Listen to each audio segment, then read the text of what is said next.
Hello and welcome to another movie review from MBE. Today, John, we are going to be talking about Donnie Darko from all the way back in 2001.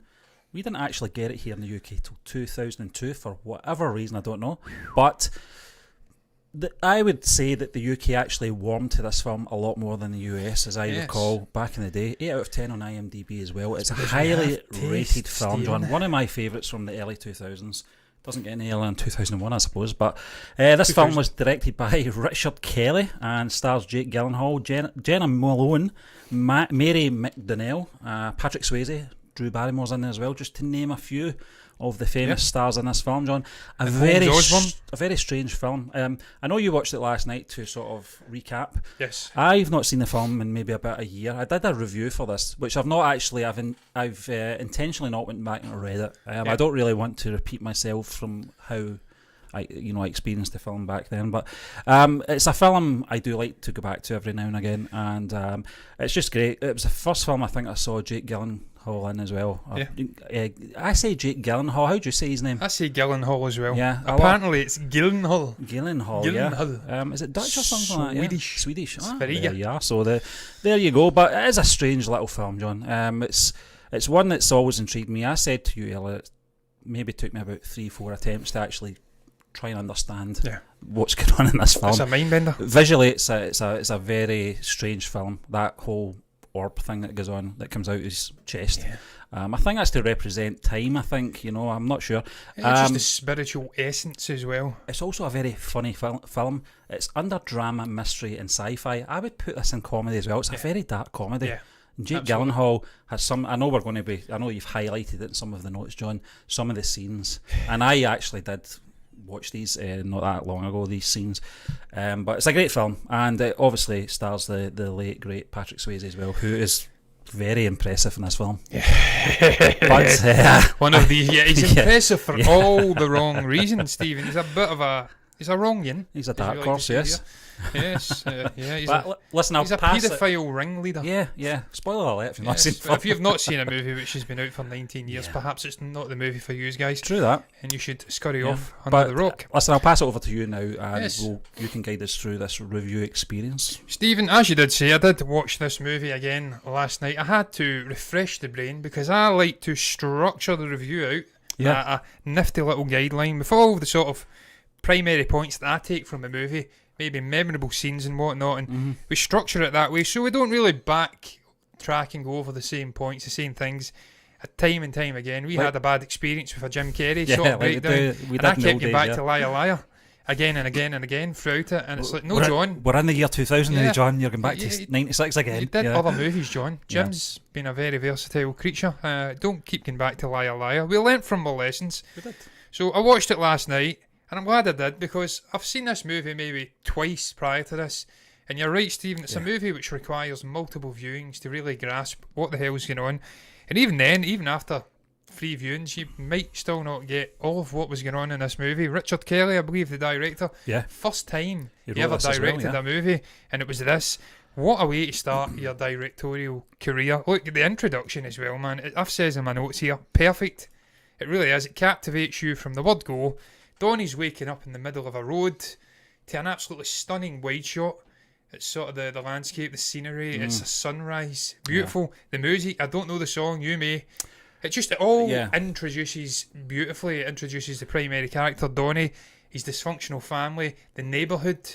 It sort of transitions, not transitions, but it sort of narrates and frames this music, all of the interactions which happen in the first scene. I always get this wrong, John. It's either In Excess's Never Tear Us Apart, or it's Tears for Fears, Head Over Heels. I always get the two.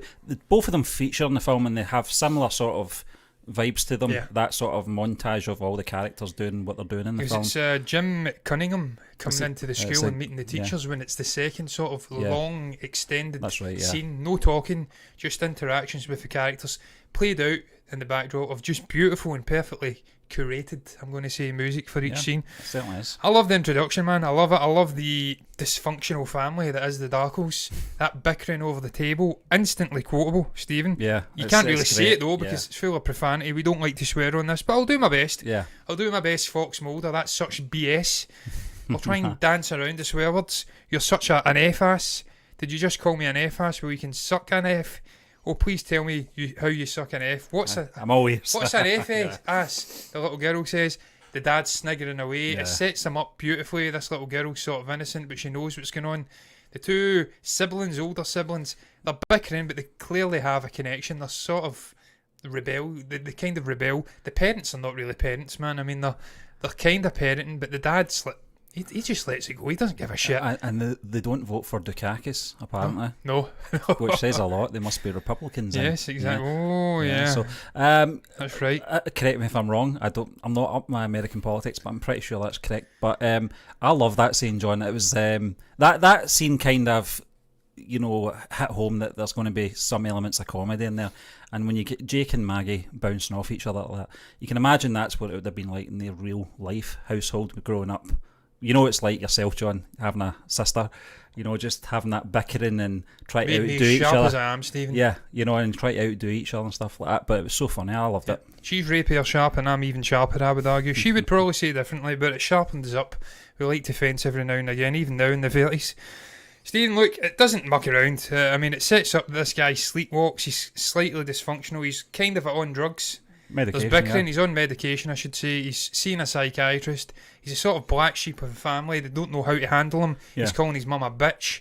She's relaying it to the father. And then it just, as I says, it doesn't muck around. We get into that night sequence, the airplane engine crash. He hears the voice, that mysterious Frank, sort of voice. Yeah. It's Frank's disembodied bunny voice. He's telling him to follow him. Saves his life. He saves his life. He goes out the house. He goes on to the golf course. Goes for a little sleep. We don't know that at first, though. And of course, Maggie's character, whose name eludes me, Maggie Gyllenhaal. Yeah. His sister, she comes in from a night out. That's right, yeah. Engine comes through the house. Also, it's chaos, man. They're waiting outside. He wakes up on the green of a golf course. I think it's a doctor that he knows wakens him up. I think Swayze character's there as well. Oh, I yeah. think they're The playing pedos golf, there, that's aren't they? right. Yeah. Pedo. Jim's there, I should say. Jim. The sort of charismatic maverick that is Jim Cunningham. He is there, yes. Yeah. And obviously, this sort of frames the movie. Moving forward, this near-death experience, this is the catalyst for this journey that Donnie's going to go on throughout the next, I believe, 28 days, 6 hours and 42 minutes. Yeah, there's a countdown, that's right. Yes, and I think it may be another 6 after, or 12 after that. He writes it on his arm. Yeah. This is a catalyst. Stephen, it was just a beautifully constructed scene. I don't know how...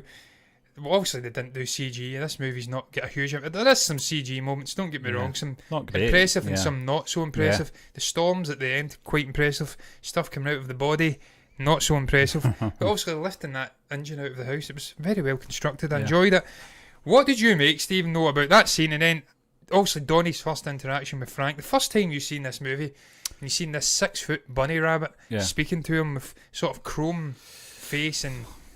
ears, I want to say. It was bizarre. Ears. I mean, there's the mirror scene as well. Because there's horror elements in I was this. going to say, John, there is some quite freaky bits in this film if you've not seen it. Don't get us wrong, it's not an out-and-out comedy or anything like that. There's just some funny moments in it.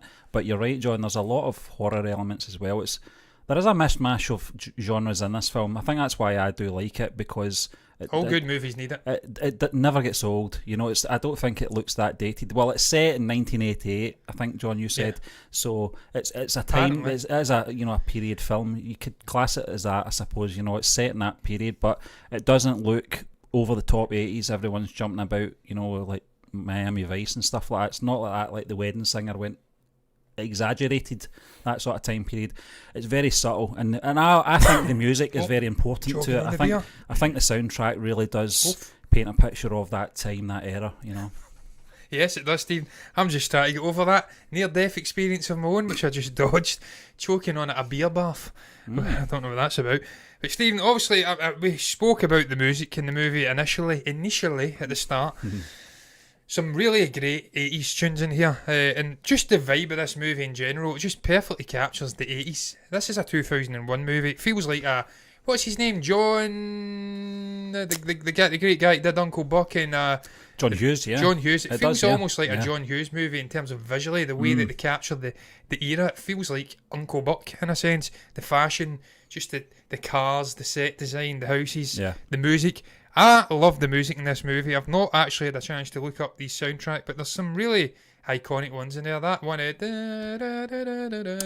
Yeah, Love Will Tear Us Apart, yeah, Love Will Tear Us Apart. Joy Division, yeah. Joy Division, some really good music in this movie. I know you're a fan of the 80s music, and at some level, maybe not some of this stuff, maybe more of the sort of REM and rocky alternative stuff, but some of the mainstream stuff was okay. You know, some of the excessy stuff was fine. Tears for Fears was fine. I wouldn't go to their concerts or anything like that, but some of their hits were actually really good. Yeah. And you're right, you know, Joy Division, they were actually out when I was too young. In fact, I think the lead singer who committed suicide, I think he died even before I was born. So, but crazy. It's such an iconic tune, John. You're right. It's not just one. There's so many iconic tunes in this film throughout. You know. There is, Stephen, and then obviously we after sort of the initial establishment of Frank, this talking bunny rabbit from an alternate reality, and him dodging the engine. There's a sort of mysteriousness of where this engine came from. They can't quite sort of pinpoint it. They've taken it away. They've signed non-disclosure acts. They're trying to track the serial number, and also it's discovered why they can't really find this engine, because it's from another reality. We get that later on in the movie. But at this point, he continues his dream and sleepwalking, and he starts doing some nefarious things, and we don't initially know that it's Frank that's told him to do it. He's dreaming, he's at the school, he's got an axe. We think it's all in the dream.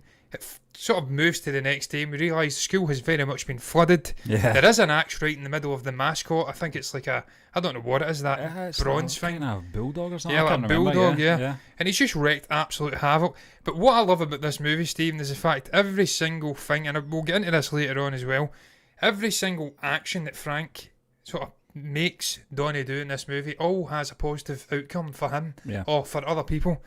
In this case, the school being shut for the day, it allows him to connect and sort of develop a relationship with Gretchen, who he meets, and also Drew Barrymore's English class, her character's name.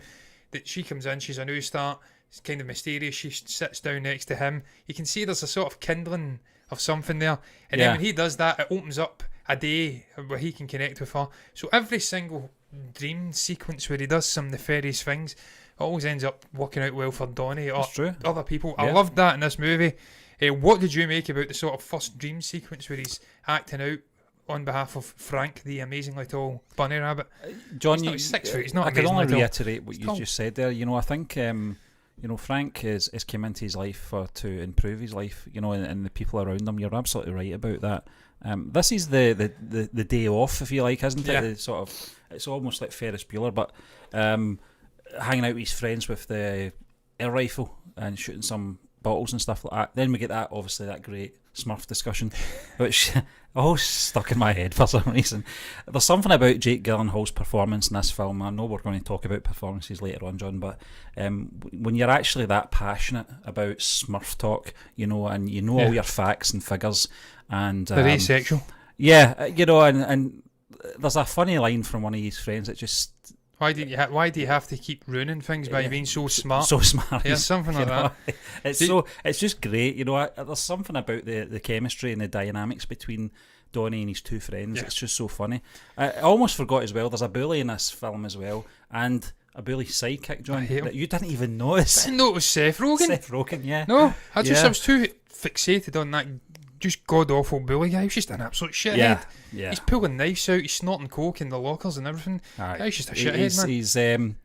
He's what's the sort of tough guy that's in Spider-Man? I can't remember his name. The sort of one that's always picking on Peter Parker. He's like an alternative version to him. I can't remember his name. Sort of like Biff as well. Yeah, I'm more exactly. aggressive Biff. Yeah, that's that, you know. But I couldn't believe you didn't see Seth Rogen in there. No, you can ask Stephen. When I looked, you showed me the photograph. You can't miss it. It's clearly a young Seth Rogen, still fat. I think he's maybe get one line, so you could be excused for not really. Yeah, for paying attention to him, but it was just a great day, wasn't it? Yeah. That sort of interaction he had with Gretchen, as well. Just he's so awkward around her. You know, I don't think he knows how to talk to girls or anything like that. I think he actually does just come out very awkwardly and shy and ask, "Do you want to go out with me?" or something like that. You know? And it's so innocent, you know. Do you want to go with me? Or something? That's what we call it around here. But Stephen, that's what I love about that sort of relationship as well. That they're two sort of outsiders. She is an outsider because her stepfather stabbed her mother. They had to leave. She moved to a new town. She's got anonymity. She has to start again in a new school.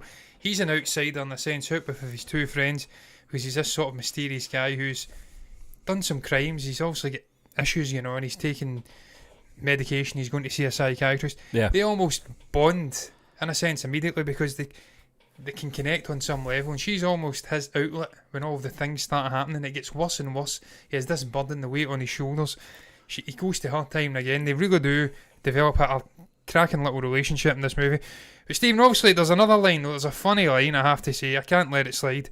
They're talking about the incident in the school. I'm paraphrasing some of it, I didn't catch it all. Mum said the boys' lockers were destroyed and that there was faeces everywhere. What's faeces? Baby mice. What? I mean, that just perfectly captures the innocence of sort of that age group in school where they've not got a clue, they're just sort of subtly prodding around certain things and what they mean. I love that, man.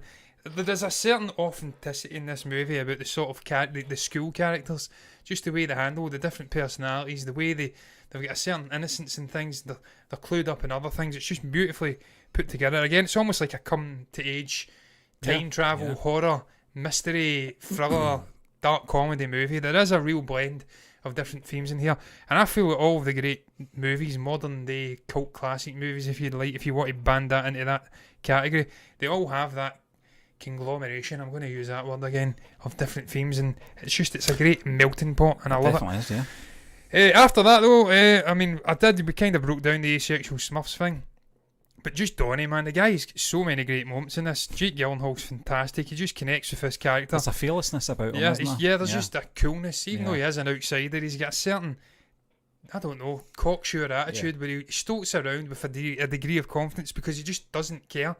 And we see that with the whole Lifeline card scene, where I think it's Kitty. Kitty, yeah. That shithead Bible bashing school teacher who tries to get Drew Barrymore's character sacked. Yeah. She's absolutely infatuated with this Jim Cunningham guy. Yeah. We see a series of adverts, horribly cheesy, just cheddar cheese, god awful, cringe-worthy adverts, where he's coming onto the screen, fear, love, and you've got I think one of the women says, for 2 years I thought it was normal for a 10-year-old to wet the bed. Things like that. She's infatuated with this ridiculous notion of fear and love are the two emotions, primary emotions in life. You're either connecting something to fear or love, and she sets up an exercise for also the kids in the school she gives them a series of scenarios and they have to pin it to one of the emotions. Donnie gets up and he's just not having it right away. As you said, Stephen, with the asexual Smurfs conversation, there's just something about he's got a certain level of knowing. He's clearly really intelligent and he's ahead of the curve in some of the things. Yeah, for his age. He's so articulate as well, the way he just stands up to the teachers. We've seen it with the sort of short story breakdown early on in the English class. He pipes up and he just delivers a beautiful breakdown of what was going on with that story. And we see it here again. He's not having it. He's not scared to slap her down and tell her to shove that lifeline. What is it? Insert. I'll tell you what he said. He asked me to forcibly insert the lifeline into my anus. He's not afraid to tell her that. It was a great moment, Stephen. I can't was do it that justice. when the mum and dad were in the sort of headmaster's room? See, just brilliant, seconds before that scene opened, though, when he realised that he had to make a decision, it was just a sort of... I'm just going to say it then. You're making me say this, but it's so funny. The dad laughs at that as well, doesn't he? He's such a cool dad. That dad's absolutely fantastic, man. He just does not give a shit. I think he goes and buys him a whole array of things. There's then an interaction about maybe 3-4 scenes on. The mum and the dad are sitting having dinner, and she just blurts out, I think there has to be ramification, or something like punishment for someone, a boy telling a teacher, a female teacher, to forcibly insert a lifeline into her anus, and he says, I think we should buy him a, what was it he says? I can't recall. It's like a speedboat or a sort of quad bike or something like that. She says, I think we should get a divorce. And then they start laughing. So you see that they're so cool, these two parents, man. They don't care. They've got a sort of lax way of parenting. It's very fluid. But again, man, I mean, it's just beautiful the way he slapped her down. He's saying, look, that's not how life works. It's not two emotions. You're mixing two categories, You're missing out the whole human lexicon of emotions, I think he says. Yeah. I loved it, man. I love this character in this movie in general. I just think he's the main man in the movie. And for him to be so young and just to lead the movie with such assuredness, it showed you what he was going to do later on in his career. Yeah. Absolutely fantastic performance. Yeah, definitely. Patrick Swayze, Jim Cunningham, Stephen, we have to just dedicate a whole section of this review to him because it's Patrick Swayze, man, the late great. Some would say he wasn't great. I love this guy. He was a great Ghost, guy. Dirty Dancing. Yeah. I grew up framed with this guy's movies. My mum and my sister just love the guy. They love his movies. And in a sense, I kind of love his movies as well because of that. Because it was tragic what happened to this guy, man. Absolutely tragic. But he's so good in this. He's almost Kevin Bacon-esque. Yeah. Where he's playing this horrible, sort of grief-struck paedophile character. He's obviously guilt-ridden at what he's doing. He just can't open up and say, look, I run a pedo ring. Because he'd get flung in jail, which he does at some point in the movie, incidentally. But he's a sort of tragic character.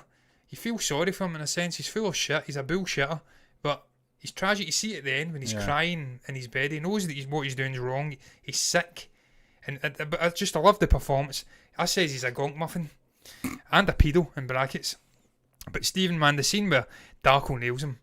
The whole school's the auditorium, yeah, it's one of the standout scenes in the whole movie.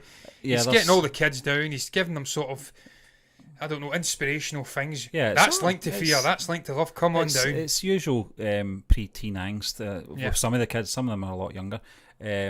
Just weight problems, that kind of thing, bullying. Just how did I learn to fight? When you're obviously older, you look back and think, some of these problems are very trivial when you obviously have real problems in your life. But Donnie's not like that. He doesn't really let things bother him too much. He knows that the bully, I don't know his name, the bully in the film hates him and he hates the bully, but he doesn't let it affect his way of life. He doesn't avoid the bully in any sense. He doesn't feel threatened by him. He just feels that he's a bit of a hindrance in his life. And Donnie, when he goes down in that mic, he's very... I love the way he walks up. Good morning, or whatever he says to him. Aye, good morning. Yeah, and he's just very, he's ready for him. Yeah. And what I like about this scene is, John, that Jim Cunningham has heard all this before, and he knows exactly the response to give to win the audience over about. I feel your pain. It breaks my heart, etc. This is, all these feelings and all these words is all a result of fear, son. And. It breaks my heart and all this, and Donnie, he thinks he's won the audience over, he's got Donnie in the back foot. He's not, because Donnie just says, no, you're absolutely right, I'm afraid, and I have got anxieties and stuff like that. I'm scared. And then what is it he calls him again? Hey, but you are the effing Antichrist. It's a delivery, Stephen. You can't do it justice. See when he's gone up to the mic as well, you can see that head teacher's like, oh no, it's Donnie. What's he going to say? He's got a kind of smirk about him as well. He just knows he's going to create absolute chaos and havoc. And dragged off the stage, he's laughing, he's waving at the crowd. What's going on? Why? Yeah, it's really good. I love it. It's excellent. It's a standout moment. I was pissing myself laughing watching it, to be quite frank. Just the way he slaps this guy down. He's such a gonk muffin, as I says. I've made that word up. It doesn't even exist. But he's so full of shit. It's like these sort of, I don't know, these psychic mediums. They're just they read on a sort of superficial level. They do a character assessment of someone. Yeah. And they give off a sort of general, I don't know, answer. Just that they kind of, I don't know, keep them at ease and then get them onto their side. And then if they can start learning more information about them, they can give more and more away. Exactly. The fraudsters in a sense. So I love the fact that he slapped this guy down. Of course, at this moment, we don't know the darker side to the character. And Kitty's absolutely infatuated with him in this movie. And she's absolutely destroyed when she discovers what is going on. Obviously, at this point, no, Stephen, Frank is appearing more and more and more. The days are ticking down. Yeah. He's got some apparent malevolent guidance, I've says, that he's constantly turning up positive repercussions from this malevolent sort of guidance. He's obviously, this is the first point, I think, when we see the sort of spiritual aura coming out. Yeah. But he's got him leading them to guns, and he's got him pulling out knives and testing out the mirror and stuff like that. That was, you don't that know was what a good his effect, intentions John. are. Yeah, that was really cool. Yeah. When we were talking about effects earlier, that was one of the more impressive ones when he's actually hitting the mirror with the knife. It kind of warps, doesn't it? Yeah. Shows you the warping in time. But you don't know what his intentions are at that moment, that this Frank character. No. Even though he has set up a sort of positive interaction with Gretchen earlier on in the movie, you still don't know if this guy is maybe a dark force that's just trying to turn him and make him do heinous acts, for lack of a better word. And obviously he shows him to the gun. We don't know what he's going to do with the gun at that point, only that he knows that where the gun is, and he's got the gun in his possession. Mm-hmm. I don't think it's at this point we actually see him burning down Jim's house, but I think we'll get into that anyway because it's at some point in the near future. Cinema, isn't it? Yeah, I think it's the school performance. His sister's sort of dancing around or something like that. That's right, yeah. He goes and burns. He goes to the cinema, you're right, with Gretchen. He leaves. Great sort of framing. The Last Temptation of Christ, and there's something else. Sort of the turnaround moment, or the moment, the moment of significance for Donnie. There's no real going back after that. That's right, yeah. He's burning down houses, and he's really took a turn for the worse. But again, it's a positive ramification for it because he's out of the paedophile ring. This guy gets locked up. So there's another positive. But what was your thoughts when you were watching this movie? Did you think that perhaps this Frank Bunny Rabbit thing wasn't the positive role or figure in Donnie's life that he was portraying himself to be, that he was maybe this sinister thing that was leading him on a bit? I would say that's fair, John, because I think the first time you see the film, you don't understand Frank's intentions. You don't know what he wants with Donnie, and you don't really pick up on the earlier stuff, like you mentioned, John, that because of the events that happen earlier, he gets to meet Gretchen, etc. You're not really thinking that way at the time. It's more in hindsight when you look at the bigger picture and what Frank's intentions are and what part he plays in the story. But at this point, you are still kind of you're concerned. You're concerned for what is it? What's his end game here? Because I think as well, I know I'm jumping ahead to the cinema scene here, but this is probably the first time I think you see Frank unmasked as well. Stephen, this is roundabout where we are. Is that So again, you're thinking this guy's he's got a hole in his eye or something. I can't remember. His eyes, a wound in his eye. His eyes bleeding. So there's a whole lot of subliminal stuff going on in this movie. Also, Grandma Death, her book, we're seeing chapters from it. Incidentally, I've not actually explained that. If you haven't seen this movie and you perhaps want to go and watch it, you maybe not listen to me, but Grandma Death is this sort of strange, eccentric character. She wrote a book, didn't she? In the movie, she wrote a book about time travel and vortexes and whatnot. He speaks to his sort of physics. That's a good conversation. I like that one. Again, it just shows you that he's mature in a sense, more mature than his friends. He's having long-winded conversations with psychiatrists, with his teachers. They respect him. The Drew Barrymore character likes Donnie. The physics teacher likes him. He's discussing time travel and wormholes and whatnot. He gives him this book. It's revealed that it's this eccentric neighbour of his who is nearly knocked down by him and his father at one point. That's right, And after that point, these chapters from the book are flashing up, and it's sort of subliminal messaging of what's going to happen. It's talking about living receivers and vortexes and how impending doom, and if he has to make sacrifices, it's popping up at different points in the movie.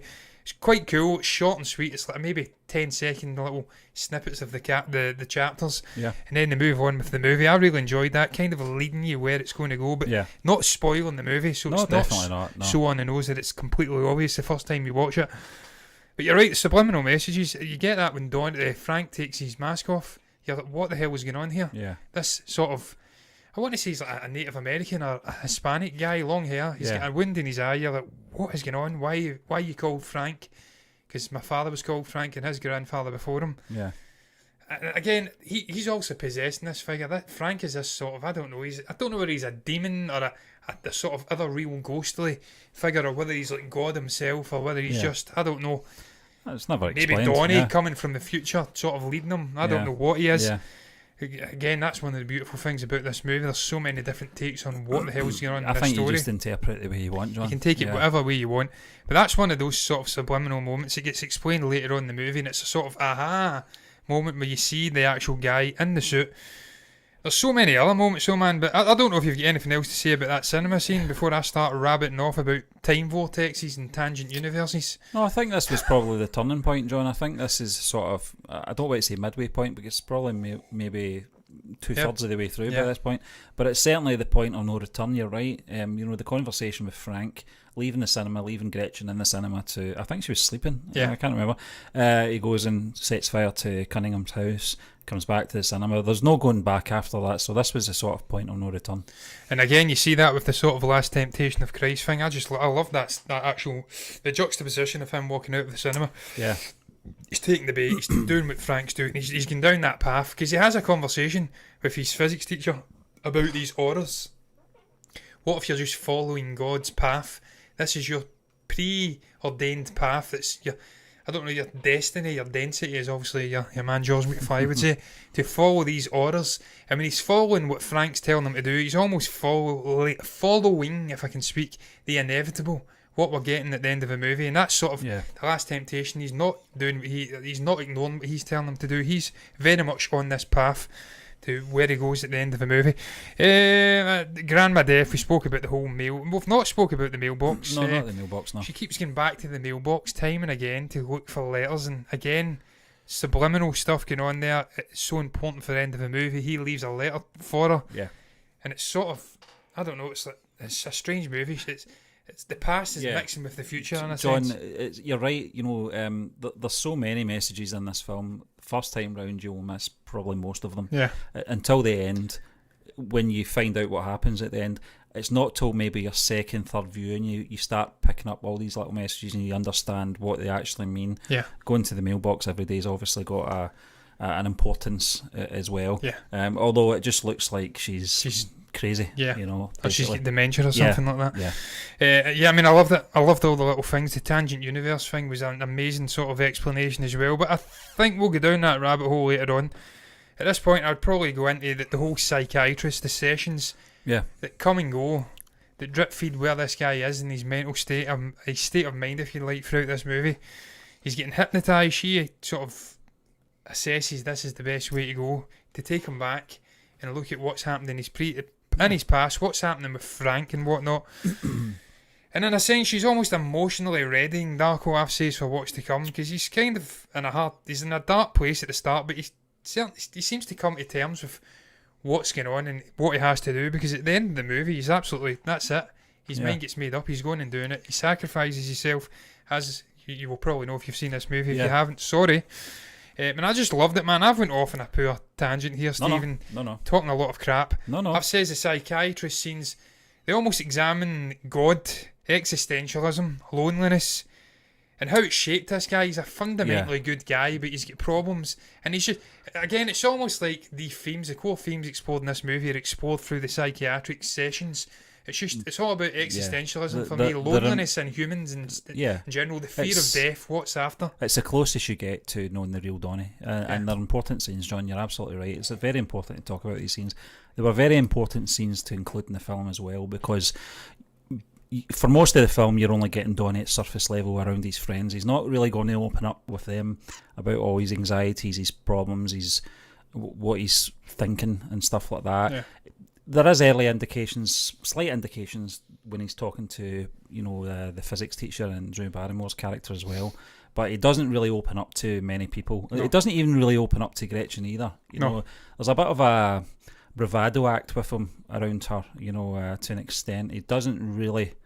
He goes as far as telling her that he's got issues and he's seen a psychiatrist and he's on medication, but he doesn't really go too deep into what he's on the medication for or anything like that. No. So you're getting to see the inside of what makes him tick. Yeah. What he's worried about.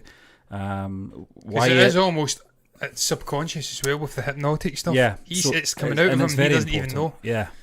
And Stephen, also there's a sort of unnerving scene as well. One of the final times he goes to see the psychiatrist, where he says the world's going to end. He's telling me it's going to end. There's nothing I can do about it. It's all over essentially. And then she's speaking to him, and we see Frank standing over him and also the psychiatrist. The way that was shot was quite unnerving, seeing this towering figure looking down. Really, really weird. But there is moments like that in this movie where it's kind of dark, it's a little bit unnerving. Almost more so than an out-and-out horror would be. Yeah. Because they utilise cheap parlour tricks in this. It kind of catches you off guard if you're maybe watching it the first time. Just the way that this thing moves, the way it pops up, and just the way it's shot, as I says. Yeah. Stephen Gyllenhaal, though, man. What a performance from this guy, I've says. Maybe still the standout performance of this guy's career.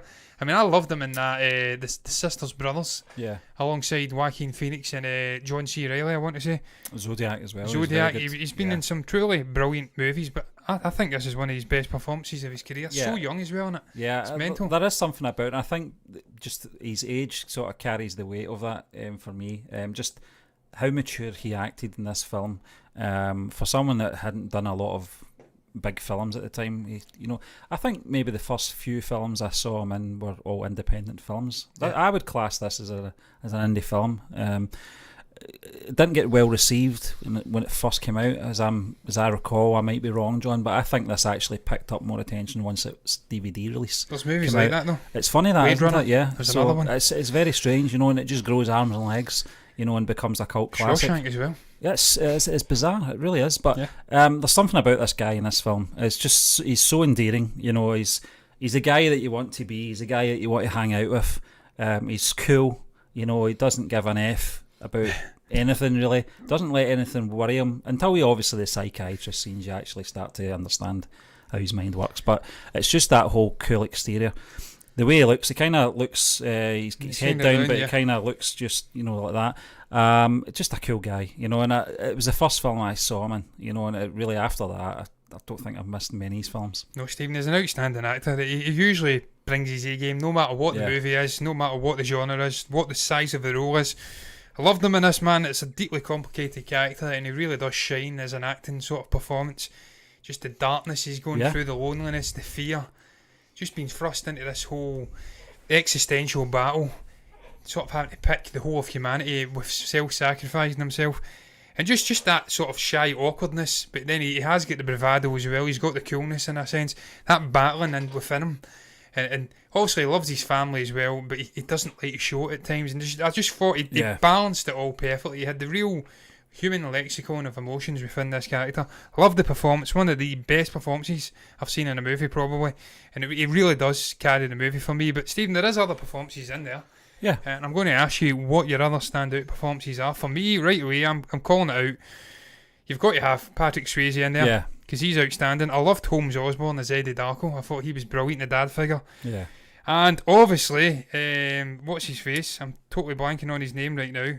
But there's another one in there. I'll get to it. I'll let you in first, Stephen. There is another character in there. Yeah, I've got to say Patrick Swayze, John. Drew Barrymore, not a he. Is Jim Cunningham. Only because he probably has more screen time than the rest of them. Mm-hmm. The dad and that are cool, and I do like him. I do like him as an actor. He was great in an X-Files episode, Millennium Crossover.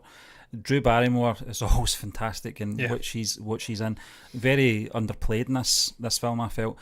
She wasn't in it a lot, but she didn't have to be. No. You just remember her being in it. That's the kind of... and again, another person that highlights the intelligence in the Donnie character and sort of nurtures it. Yeah. Doesn't ostracise him and treat him like crap. Jenny Malone as well, Stephen. Gretchen Ross, pretty damn decent. There is some really good performances across the board. But like I said, I don't think any of them are in it enough. No, apart from maybe Patrick show. Swayze, But out with obviously Jake Gyllenhaal, I would say Patrick Swayze. Absolutely, Stephen. I can't really argue with that because I did say it as well. I mean, clearly I can't argue with it because you're right. Swayze's the man. He's the Antichrist. He's the Antichrist, yeah, he really is. And also the last temptation of Christ. He goes and burns down his house after that. Beautiful. It's all beautiful. It's so poetic. It's almost like it's deliberate from Richard Kelly because it is. Because that's what he meant and that was his intentions. But Stephen, the finale of this movie, man. Yeah. What a finale. Yeah. It's a lot of time manipulation going on. There's parallel tangent universes being revealed. Yeah. There's a lot happening within the 28-day period in general, but the way it all sort of concludes, it's quite something. The reveal of what the bunny suit means, the reveal of who this mysterious long-haired guy with the eye injury, who he is, where the engine came from. Yep. Decisions, monumental decisions are having to be made by a very young guy, a troubled guy, and he makes the right decision. And there's a lot of wrong things happen out of this as well. It's not all sunshine and roses and happiness. There's some nefarious guys like Jim Cunningham who get off scot-free because of the decision he makes. Yeah. And I love that, man. I love the ambiguity at the end of this movie. It's not a happy ending, the way it's all brought together. It has a happy ending. I think it's a satisfying conclusion to also the film. Also, the young guy in the bunny suit survives. He wrongly gets killed. It's a shame. Yeah, it's tragic, but it's, the self-sacrifice. It reminded me of the butterfly effect. Now there was two endings to the butterfly effect. There was one, obviously, the wrapping the cord round, it was tragic, which was such a sad scene. And the other one with Ashton Kutcher was actually just walking by his ex-girlfriend and they don't know each other, kind of thing.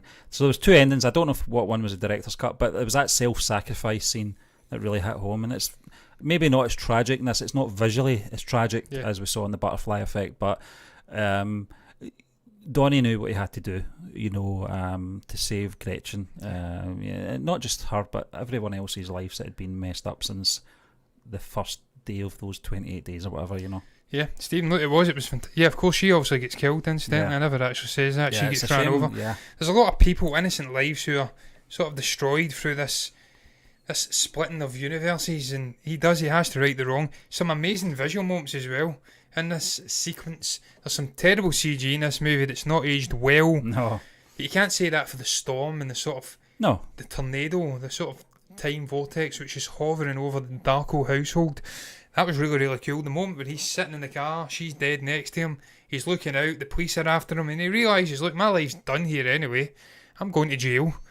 And she's my new love interest, the love of my life, perhaps. I don't know. I can't see into a fictional character's brain. She's dead, so I've got nothing to really live for anyway.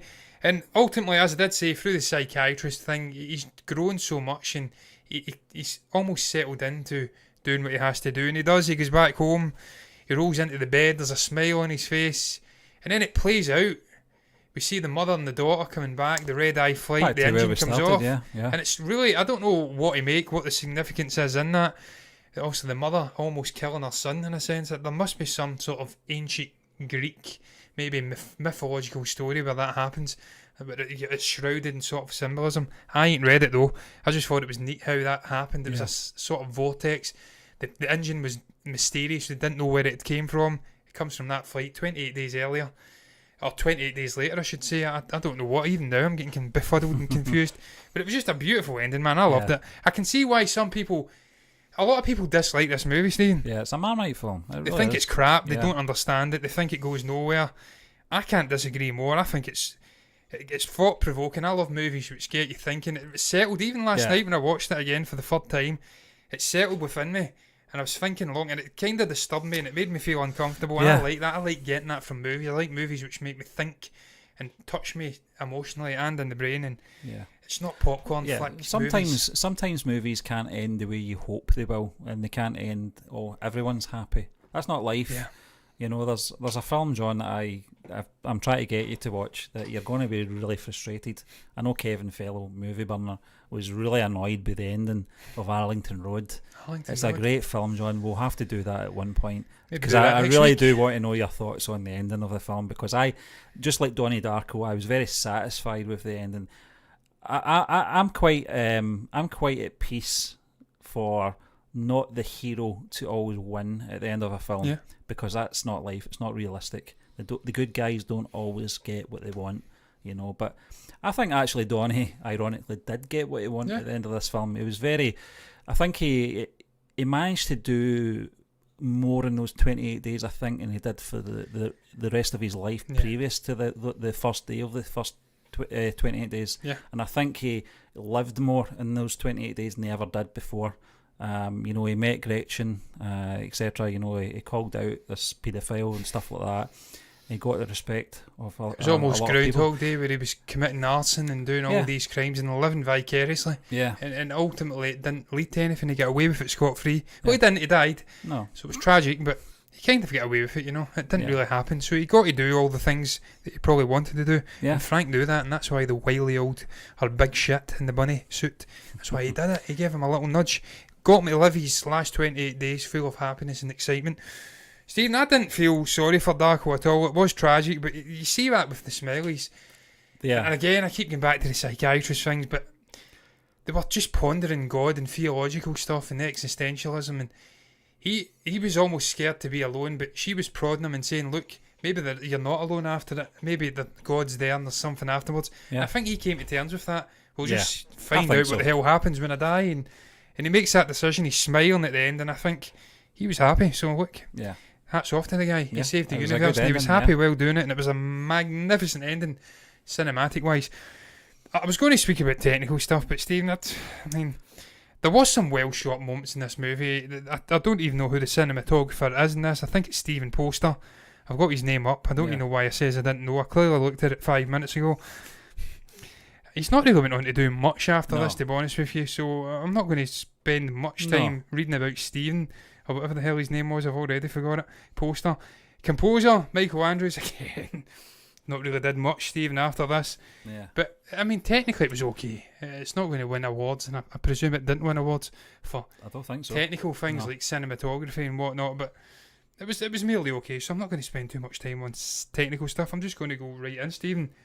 I mean, again, I think we spoke about the brilliance of the story. Yeah. I don't think we have to do that. It was ambiguous, and the beauty in it is the way that it can be read into maybe 40 different ways, and not one of them are wrong. No. Everyone could come away from watching this movie and have a different take. Yeah. And I think that's what he wanted, the director. I think ultimately he left it open-ended. You could read into it any different way. You could read into each of the arcs from the different characters in different ways. Take your own ending. And I love that, man, with movies. I'm sure he had an ending in mind, and it's the correct one. Yeah. And I'm sure he's maybe shared it in the last 20 years. But if you had a different ending, then I'm sure that's fine. It's almost like what they did with Star Wars and certain characters. I think Mark Hamill in particular had something to say about it. You know what I'm talking about, Stephen. Yeah. We'll not go too far down there. If you want to read into things in a certain way, then who says you're wrong? But look, man, final thoughts on the movie, Stephen, and its legacy. What is your final thoughts on this movie? What is the legacy of this movie? Did the butterfly effect come out after this? I presume it did. Butterfly Effect came So out it in had 2003, John. Heavily So influenced it then, I I think presume. so. I think, it's very thought provoking, and people are going to interpret this film any way they like. And you're right, it did have a lot of people not liking the film in general, not just the ending, but the film in general. They didn't get it, and that's fine. If you didn't get any enjoyment out of it, I can understand.